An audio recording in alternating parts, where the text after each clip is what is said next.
In a documentary, there's a couple things I'll share with you guys on what I took away from it. But Rob, maybe share the clip on how he got access to some of the footage of the documentary. Is this the one, Rob? Yep. Go for it. How did you get that footage of Diddy? I figured most journalists would not disclose their sources. Does he know y'all have this in the doc?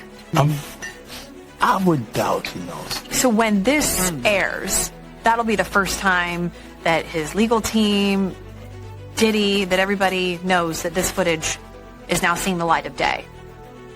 Perhaps. Combs' team firing back in a statement to NBC News, saying the Netflix so-called documentary is a shameful hit piece and that they relied on stolen footage that was never authorized for release. His team sending a cease and desist to Netflix.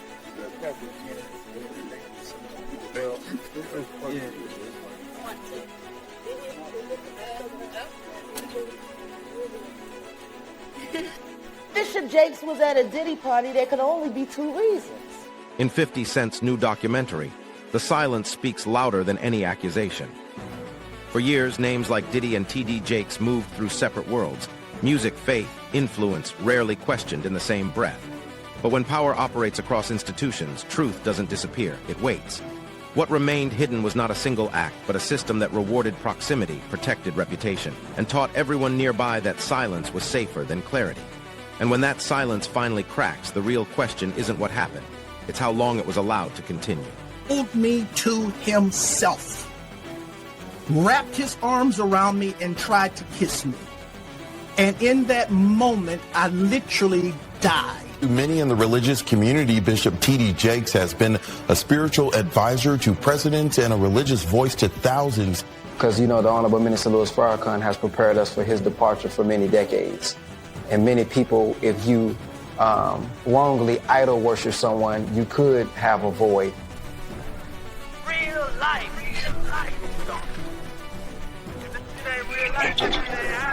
It ain't real life.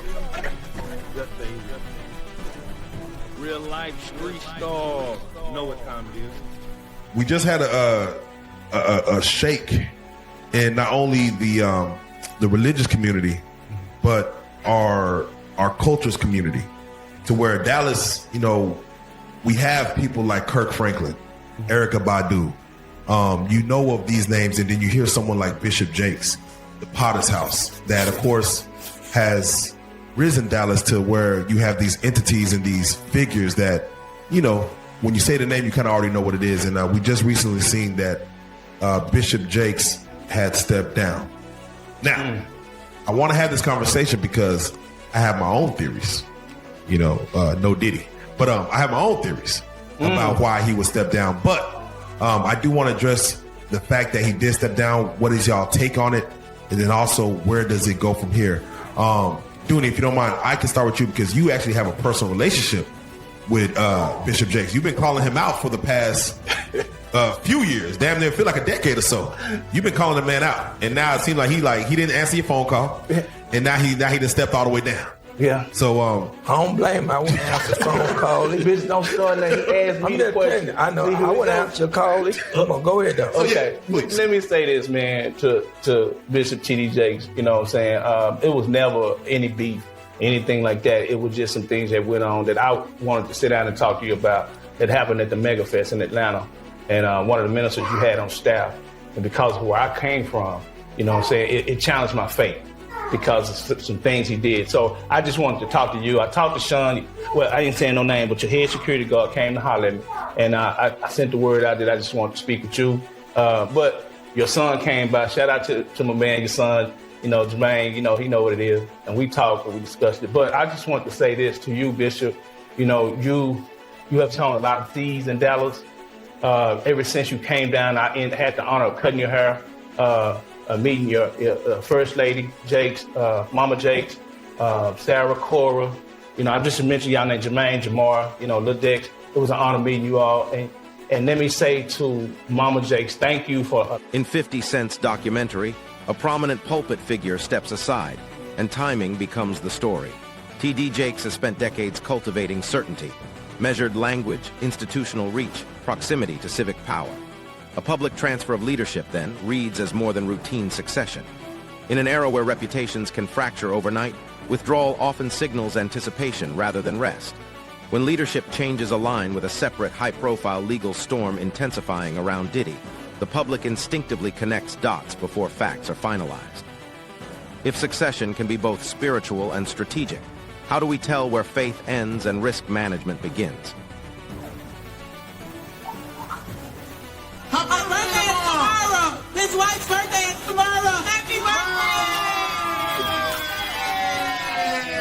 Happy birthday!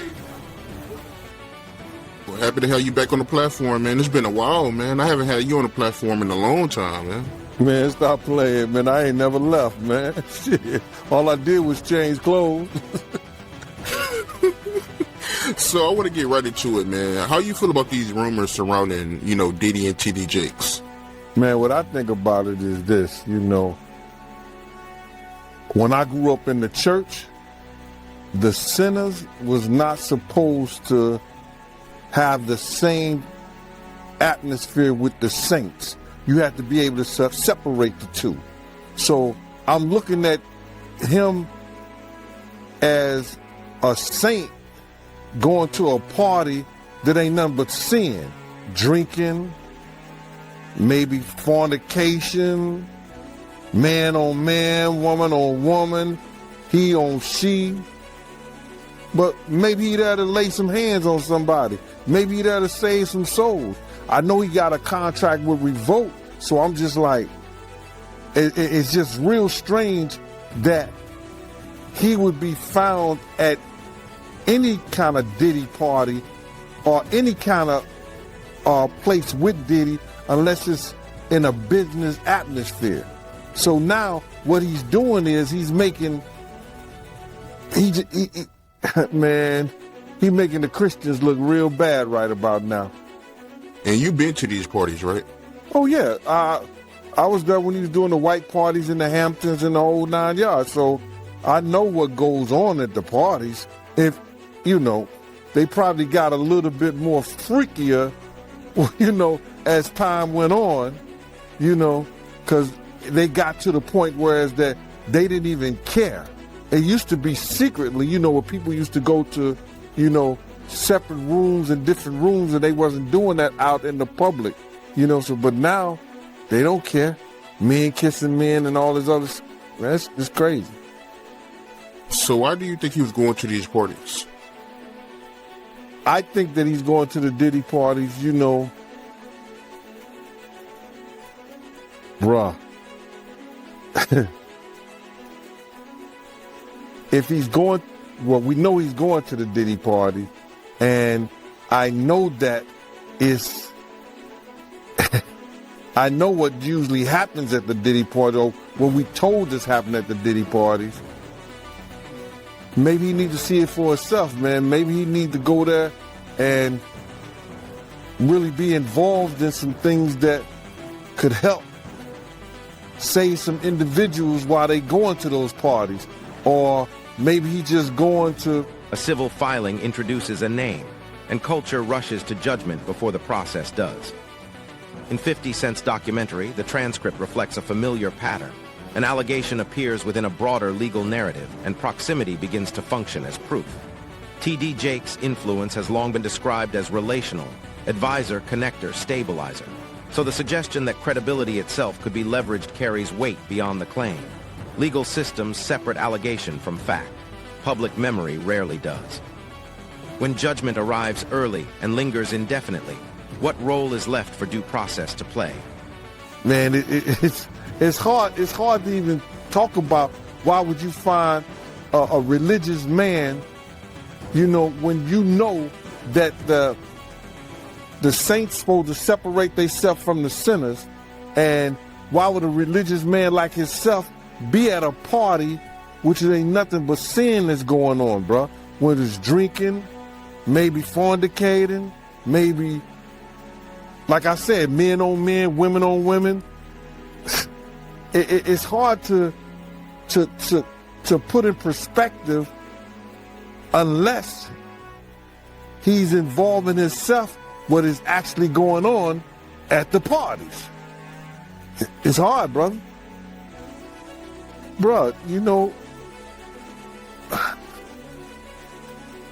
you can't, I really don't know why, as a spiritual advisor to him, that they buddy when he got a party with him like that and be at his parties. It's got to be, maybe it's something more that meets the eye. You know, I don't know. You know, I've had, you know, I've talked to preachers and I've talked to reverends and priests, but they ain't never came to a party with me or nothing like that. So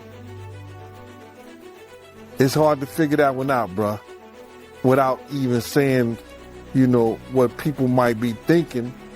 But I heard that there's supposed to be some tapes or something that's coming out real soon, and I guess we'll all really know the truth if anything's on those tapes. From your point of view, right, when you look at TD Jakes, your point of view, your opinion, do you take him serious as a pastor? Do I take him serious? That's not my type of pastor. You know, you got to look at a person's household, and if your household is not in order, you understand, how you going to help somebody else get their house in order? You know, one of his sons got arrested, you know, some years ago in Dallas, you know, allegedly for being found in a park where a bunch of people that are homosexuals hang out and indulge in sexual activity. And I heard his two sons, which are not his biological sons, both of them are from that LGBT community.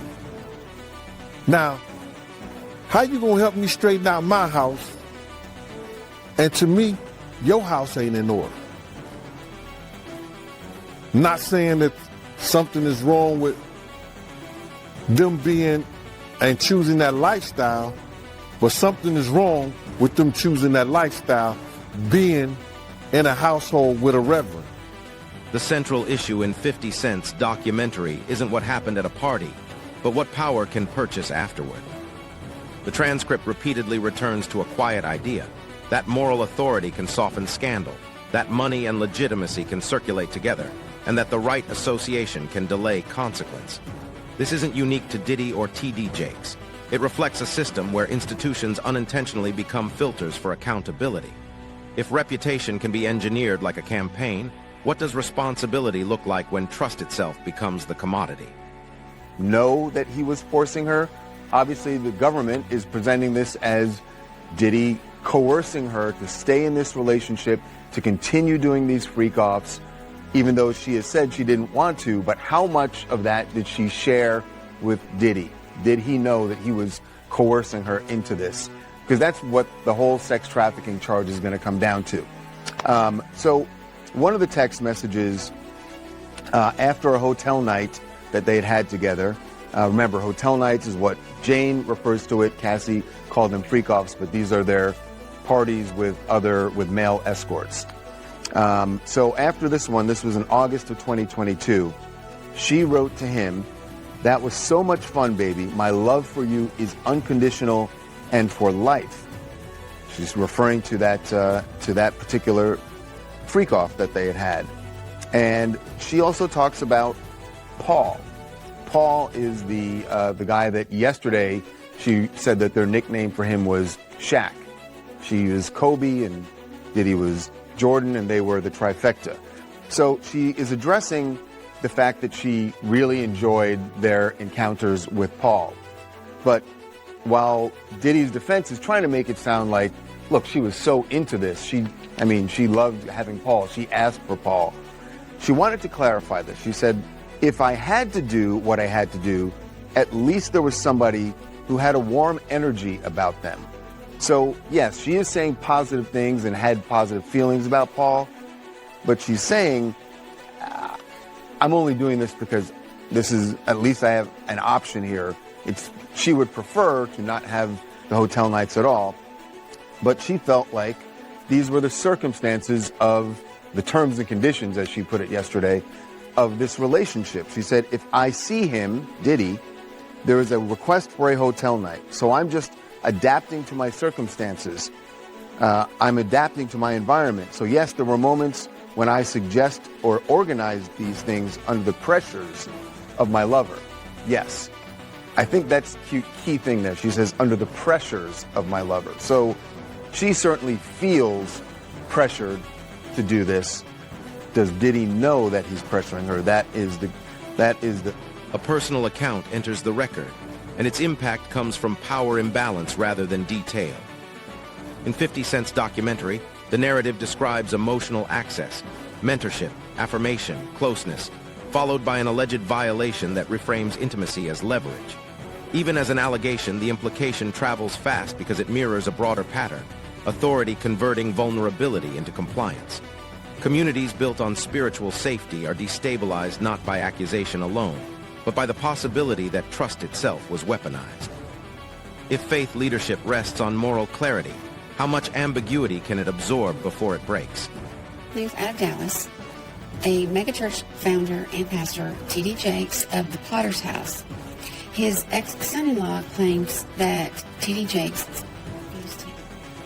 Richard Brandon Coleman is the ex-husband of TD Jakes' daughter, Cora Jakes. An attorney representing Coleman says that Coleman now claims, along with other unnamed males, they claim to have credible allegations against the Potter's House founder, TD Jakes, of grooming, assault, sexting, and transporting them across state lines. Richard Brandon Coleman, 36 years old, also known by his stage name, Ski Ventura, is serving time in a Texas prison for aggravated assault of a child and indecency with a child. Cora Jakes announced her divorce from Coleman in January 2022, shortly before his crimes became public, after they'd been married for about 10 years, and they have 2 adopted children. The attorney representing Coleman made this latest claim in a filing in the U.S. District Court for the Western District of Pennsylvania last Friday. That is part of an ongoing defamation lawsuit that Jakes launched against former pastor Dwayne Youngblood and 10 John Does in November 2024. So there's a lot of legal mess, lawsuit, drama going on, along with these new. A former prosecutor outlines the threshold where private claims become public concern. This moment matters in 50 Cent's documentary because it shifts the conversation from viral narrative to institutional standards. What can be investigated, charged, proven, or excluded? The transcript exposes a collision. Courts demand evidence while culture demands meaning. One moves slowly by design. The other accelerates without brakes. When legal truth and public belief operate on different clocks, which one ultimately defines the legacy of figures like Diddy? About to turn into like a whole nother scene, like a lost scene from Eyes Wide Shut. Like, this is looking a little weird. I mean, if Bishop Jakes was at a Diddy party, there could only be 2 reasons. Money or... Real life.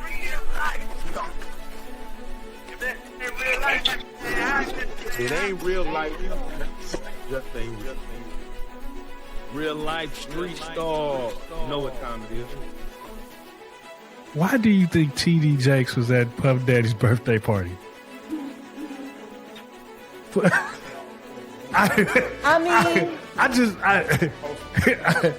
You know,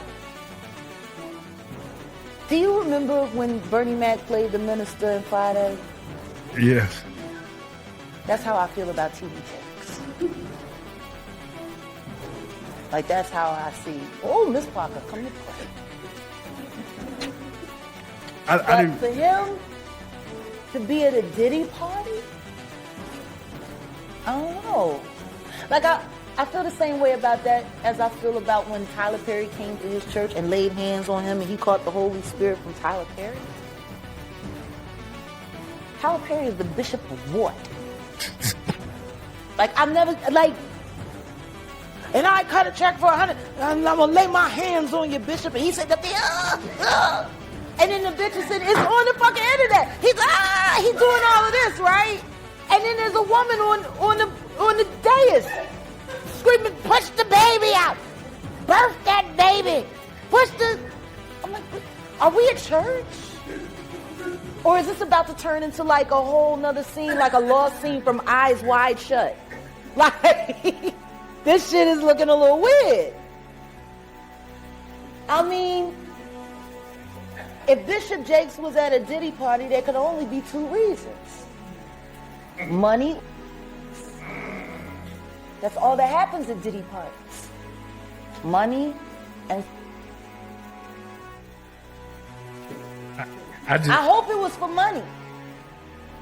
Charitable contribution. I hope it was for money, because arguing about who's going to put the strap on is... That can be a very uncomfortable situation. You know, we're going to pray on it, praise the Lord. You know? The recurring question raised in 50 Cent's documentary is not only moral, but structural. Why does spiritual authority appear inside spaces defined by celebrity power? These environments operate as influence hubs, rewarding access with relevance. When faith and entertainment intersect between figures like TD Jakes and Diddy, both sides gain legitimacy and both risk delusion. Proximity becomes currency. Silence becomes its maintenance cost. If influence depends on staying close, who is truly protected when nothing is said? Look, everything that I know tells me that he will get between 1 and 2 years, and I think it's going to be closer to 1. Prosecution is asking for 4. That's just not going to happen for a Mann Act violation. So if that's right, look, he wants to get the lowest he can get, and I think it's going to be between that 1 and 2 range. To get the 1, I think he's got to show the judge that he is taking his misdeed seriously. Right. And by the way, we know that even when the judge said that he was not going to let him out on bail pending sentencing, one of the things he mentioned was his violence. You know, we've seen his violence. So he knows that this is an issue for the judge. And the defense conceded it. Right. So that's something he definitely has to address. And that's what he's doing with this program. You know, Charles, he doesn't have to address it, but he is addressing it. And, you know, this might help him with regards to his sentence. Maybe the judge might sentence him to lesser time because he's working on himself. But Jamie, you know what the complication here is that he's been found not guilty on the charges that relate to drug use and domestic violence.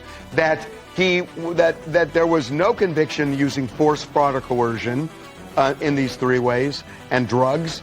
The Cassie video was off the table. The only thing he's been convicted of is taking a prostitute across state lines for the purpose of prostitution. But can't the judge consider all of the testimony in the that was presented at the trial? But the defense is going to say he was found not guilty on those things. So it's really kind of an interesting... There's that, but there's another side of this. And Jamie, you've been working on this story for 5 days now to lock this down. But what was there was one key word, one of the sources you spoke to. You remember what that word was? Yeah, redemption. Yeah, because that's the other part of this, that this is Diddy looking at my life after prison, because now that he knows he's not going to be locked away for decades, not going to be locked away for the rest of his life, he could get out this year. A lawyer withdraws, a firm steps back. In 50 Cent's documentary, these moments are framed as professional necessity, but culturally they read as forecasts. High-stakes cases involving Diddy trigger quiet recalculations. Alliances thin. Exposure is assessed. Distance becomes strategy. These exits aren't confessions, they're risk signals. When power networks reorganize only after danger becomes visible, how long was that danger considered acceptable beforehand? I don't know why they acting like they was in there looking for anything other than physical tape, because there was so many DNA samples in that house. They could have probably created a whole new race.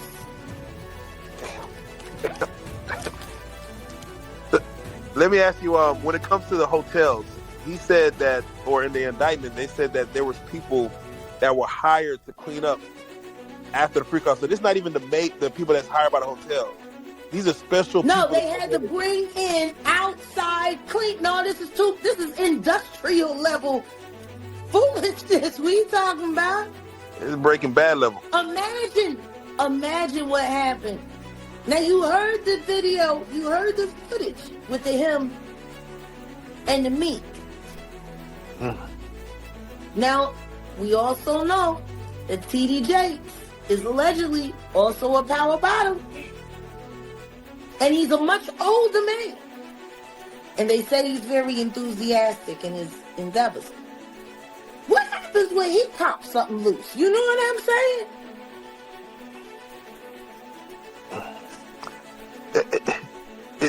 It's funny because they're mentioning sex, but they're not mentioning women. They're mentioning men as workers. Yeah. Like is that a thing where like there's a website? I mean, what? It's just wild to hear like you mentioned the You normal. never heard of Grindr? I personally have not. That is one. Why don't nobody ever talk about the fact that TD Jakes has an account allegedly on Grindr? Oh wow. Grindr it's been around for about 15 years now. It's pretty much where you can put a GPS in an asshole. So you go onto the app and it uses the location. And it routes you to the account of the man closest to you, and then y'all DM, and you decide if you're going to do it at the 7-Eleven or do it at the gay club in the bathroom. It's a hookup site for promiscuous gay men. Wow. The Grindr. Jeez. Why would a bishop have a ghost account?